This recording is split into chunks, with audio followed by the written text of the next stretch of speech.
Boo! Good afternoon, ladies and gentlemen. It is I, Fat Cat, with GameTalk. Today we're going to be talking about some horror games.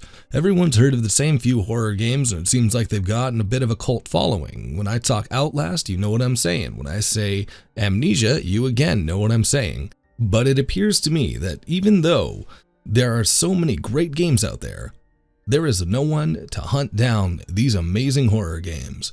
So I have decided to step up to the plate and begin my horror hunt down. That's right, we're going to look through Steam, dumpster dive, and try and find whatever we can find to get us the great horror games that we deserve. I know this might be looking a bit of a niche within a niche, but you know what? I'm gonna do it. Considering the fact of the matter is that right now when I say horror, usually there's only one guy who does it. And frankly, he talks like this. Number 11. I think you all know what I'm saying, so without further ado, we're going to begin looking at our first horror game. That is The Beast Inside. Made by Illusion Ray Studio and published by Movie Games, The Beast Inside is a first-person survival horror, as read by the Steam page, and hold on, let me pull out my best narration voice for this. Ahem. The Beast Inside is a unique, gripping twist on thriller and survival horror.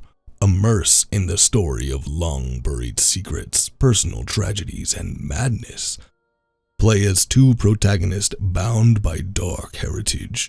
Combat the enemies, solve riddles, and experience real terror in the 3D scanned environment. Well, outside of some grammatical errors in the description, the game itself actually plays pretty fine, and it's quite fun, I would say. Don't get me wrong, the game does have its fair share of moments, but it's definitely got its highlights as well. Overall, I would rate the game a solid 6 out of 10. And horror games are typically not something where you're going to look at it through rose-colored glasses and go, "Oh yes, this was such an amazing game, I can't wait to recommend it to all my friends." Even Outlast had its fair share of faults, and that game is praised as typically looked at as one of the apex of horror games. Alright, well, back to the subject at hand. The Beast Inside. Well, let's start with the story.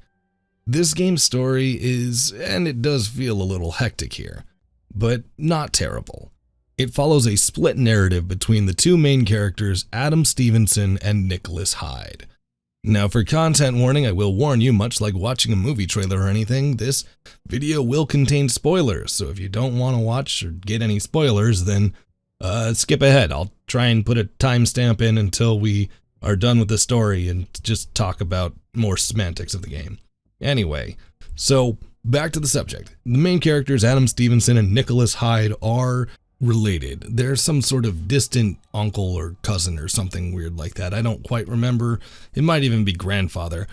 But while the game wants you to focus on Adam, who's supposed to be the CIA cryptanalysis trying to crack the code in the Cold War and save America, it really feels like it's thrown on there for dramatic effect and doesn't actually have any real purpose.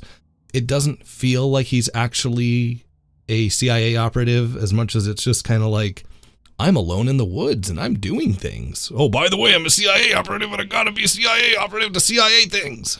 And so for the most part, most of his side of the dual narrative really falls flat, and it's more or less that he acts as a medium to get into Nicholas Hyde, who is by far the Chad of the story. If we've got that whole, the classic Chad meme, then, you know, we've got the Virgin Adam Stevenson and the Chad Nicholas Hyde.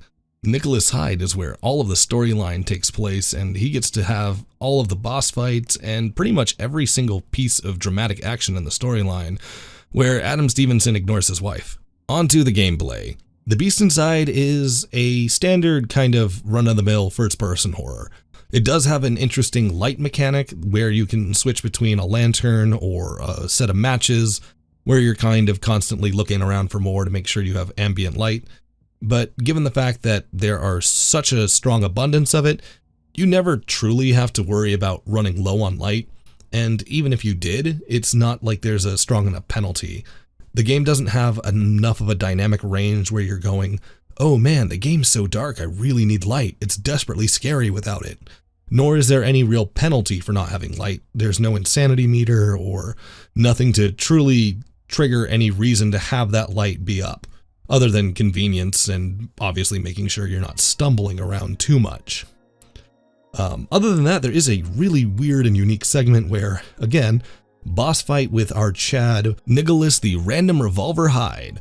That's right, there's one scene in this game where it decides to pull an evil within, give you a revolver, and say, hey, shoot the bad guy. It feels so out of place and so wonky and wacky that it kinda threw me through a loop when it first happened. Legitimately, the game just hands you a revolver and says, yeah, shoot it. And honestly, I thought it was so wild, but the real thing that made me laugh is when I went to the Beast Inside's website where it actually says, quote, use your trusted revolver to shoot your way out from even the most lethal scenarios. And then your revolver gets stuck on the floor and you can never use it again. Now, to be fair, the game was originally Kickstarted, and I can't actually see any of the stretch goals on Kickstarter because they are backer only, but my guess is that the game might have had a stretch goal for something like a pistol action combat, or perhaps it was just that they changed direction on the way, considering that's the very first boss fight in the game. But regardless of how it happened, it does seem to be really bizarre that it did happen at all. But enough of the downsides, let's start talking about the positives about this game. The Beast Inside is amazing when it comes to giving a great sense of ambiance, and the music is quite frankly phenomenal for what it is. Like when I picked up this game by an unknown studio such as Illusion Ray, and I go, is this gonna have super good horror noises and frankly set up jump scares left and right that actually do a good job? No, I didn't expect that. Now, the game does rely on jump scares quite a bit, but it does them well enough where I can easily say that this is a decent horror game.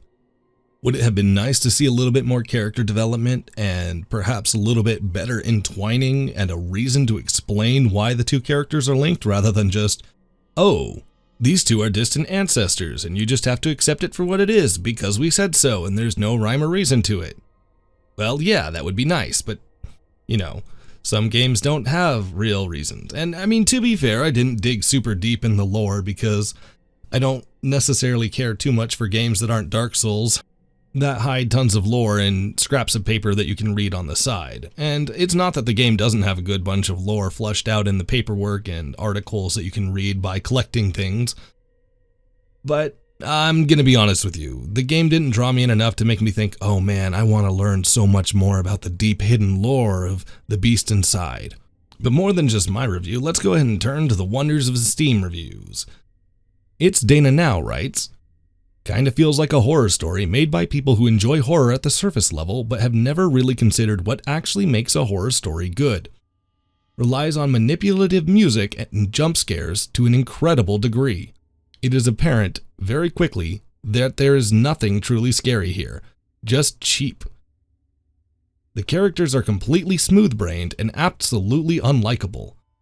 I'd be happy just to let them get murdered. Sadly, the game is just interesting enough that I kinda want to know what happens, but it's probably more enjoyable to watch a Let's Play than sink the effort into it yourself. Another more favorable review by Otami Boy reads, a fantastic horror game that uses jump scares a little too much. Really fun game with varied environments and a story that's easy to get behind. The creepy atmosphere is built so well and exploration is rewarded, so looking around the ominous location stays fun throughout. I love the different types of gameplay in some of the chapters as it works really well. Only complaints would be the sheer number of jump scares and the fact that there's no chapter select, so getting any of the other multiple endings means a whole new playthrough. I definitely recommend this one. Alright, so I said it before and both of the reviews, positive and negative, mentioned it. This game does rely a lot on jump scares. But one of the things that they both said, even in both positive and negative, that I found funny is that the game's good at it. Even the negative review said it was good at it, because it is good at it. So yeah, the game, while it does rely on it a lot, is really good at the jump scares. It's got great audio, and that alone is enough to carry it to the rating that I say it's a 6 out of 10 horror game. Yes, the story is a little lacking. Yes, it does have some unanswered plot gaps, but overall, it's interesting enough to where I can recommend it without feeling like, oh, you're gonna waste your time. And obviously a lot of other people do, considering that of the nearly 2,000 people who have taken the time to review it on Steam, it's maintained a very positive review rating. So while I give it an overall 6 out of 10, it's still a recommendation from me. Go ahead and play The Beast Inside if you enjoy horror games. This gets a positive recommendation from the Horror Huntdown. If you've played the game and feel differently, feel free to leave a comment below, or otherwise, if you've got opinions, let me know. What other games would you like to see me play? If you've got a diamond in the rough horror game that you would like to recommend, again, please feel free to leave it in the comments below. I'm always on the hunt for new horror IP that people haven't heard of. So, this is Fat Cat from GameTalk signing off. See you guys in the next one.